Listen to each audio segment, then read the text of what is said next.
mbele yake, naye atawabagua kama vile mchungaji abaguavyo kondoo na mbuzi. Atawaweka kondoo mkono wake wa kuume na mbuzi mkono wake wa kushoto.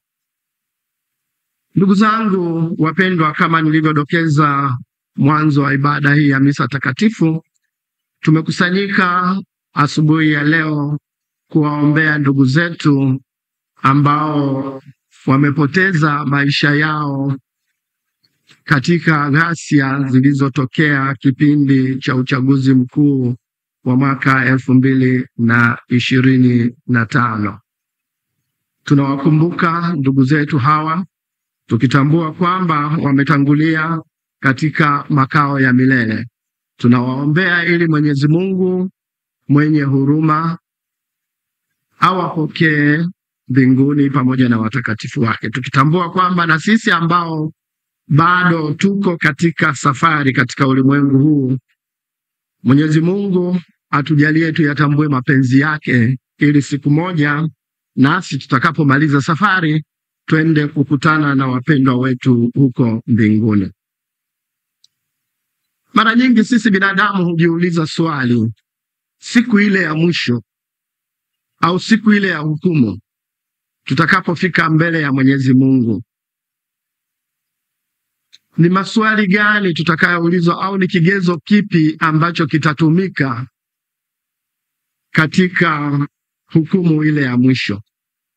Leo Bwana wetu Yesu Kristo anatusaidia kutambua hilo, na maandiko matakatifu ambayo tumeyasikia, hususan lile somo la Injili ambalo linatoka katika Injili ya Mtakatifu Mathayo sura ya 25 aya ya 31 hadi ya 46, inazungumzia hukumu ya mwisho.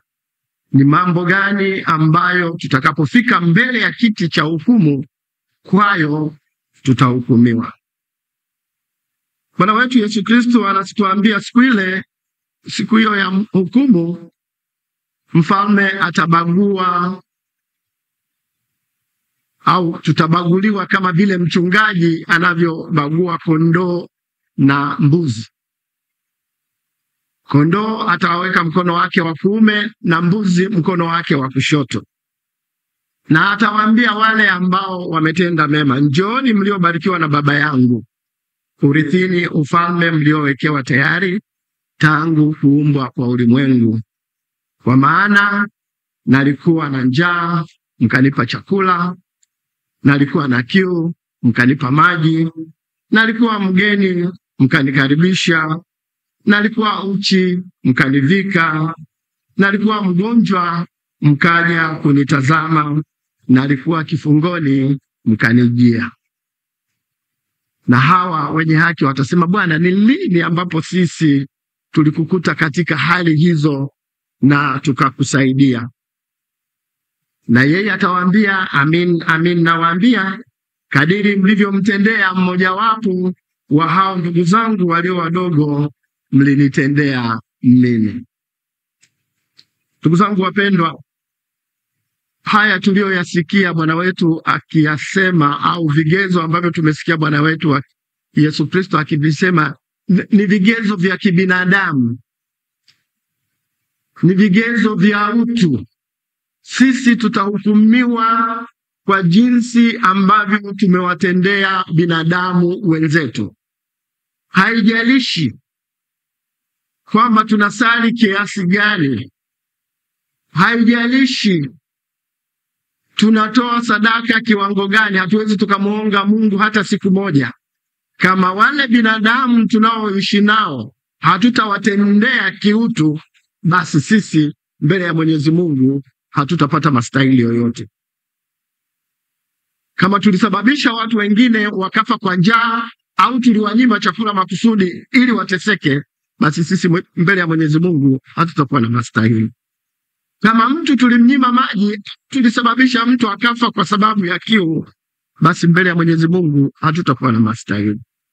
Kama mtu tulimsababisha au mgeni pengine kwa sababu, au tumemkimbiza katika nchi yake mwenyewe, au tumeshindwa kumpokea yule aliyekimbia kwa sababu ya masaibu yaliyokuwa akimpata katika nchi yake, hatukumpa huduma stahiki, hatutakuwa na mastahili mbele ya Mwenyezi Mungu.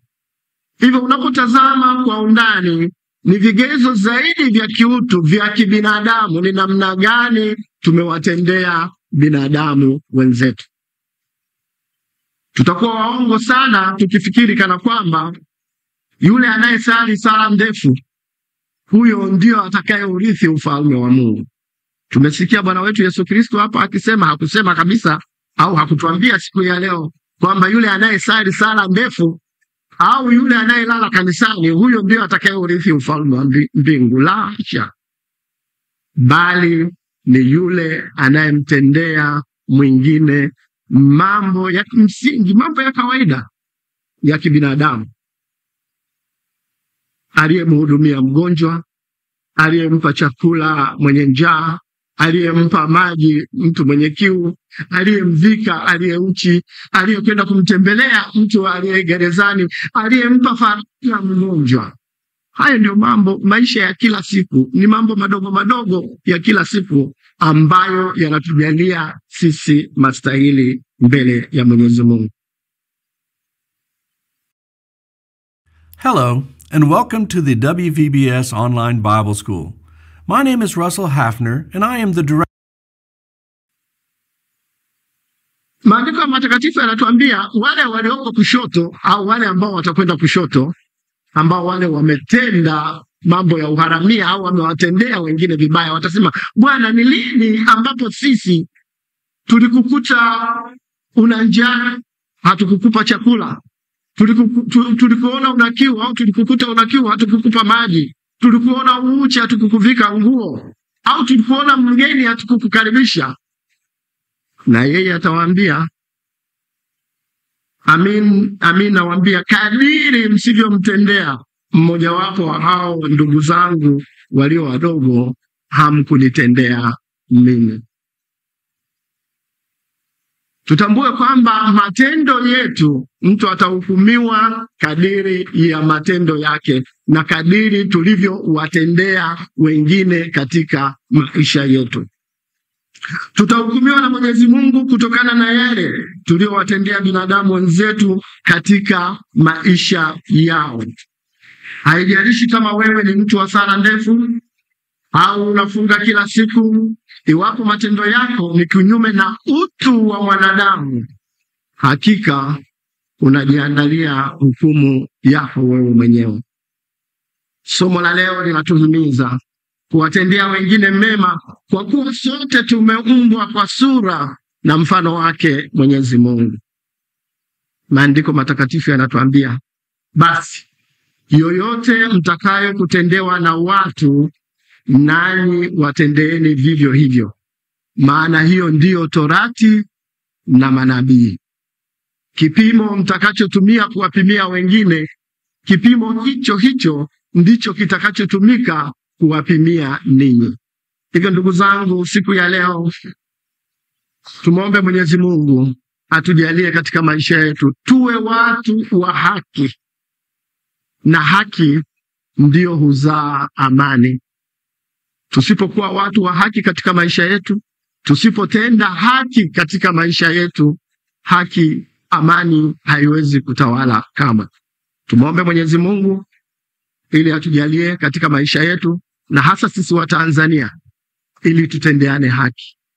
Na tukitenda haki kwa kila mmoja, tukimpa haki stahiki kila mmoja wetu, amani itatamalaki katika nchi. Kwa jina la Baba na la Mwana na la Roho Mtakatifu.